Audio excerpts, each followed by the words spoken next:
तर मानसिक आरोग्य म्हणजे काय? तर माणसाचे दोन आपले आरोग्य असतात. एक म्हणजे आपले शारीरिक आरोग्य, जे की आपल्याला फिजिकली बॉडी आपल्याला दिसतो, बरोबर आहे. मानसिक आरोग्य म्हणजे काय? जे आपल्याला डोळ्याला दिसत नाही. ओके, आपण शरीर बघतो, आपण विचारतो मुलाला, लहानपणी आपण शिकवतो मुलांना, तुझे डोळे कुठे आहेत, तुझं नाक कुठं आहे, आपण विचारतो. मग मुलं सांगतात, बरोबर आहे. आपण लहानपणापासून त्याची ओळख करून देतो मुलांना, प्रत्येक शरीराचं पार्ट आपण ओळख करून देतो. मग त्यामुळं शरीराबद्दल आपल्याला चांगलं माहिती आहे.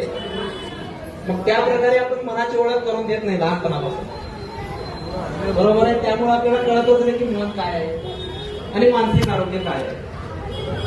मानसिक आरोग्य म्हणजे आपले जे मन, जे आपले विचार, आपले वर्तणूक, ओके, ज्याला आपण इंग्लिशमध्ये म्हणतो बिहेवियर.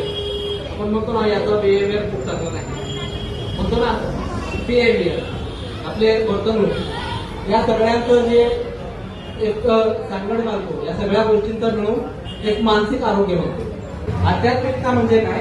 आत्मसाक्षात्कार करून घेणे, आपल्या मनाला ओळखणे, आपण ज्याला आत्मा म्हणतो. आपल्या 4 गोष्टी असतात. एक आहे शरीर, दुसरा आहे मन, तिसरा आहे भावना, ज्याला आपण म्हणतो की आत्मा, फिलिंग्स, ओके, आणि स्वतः तो स्पिरिट, ज्याला आपण म्हणतो आत्मसाक्षात्कार.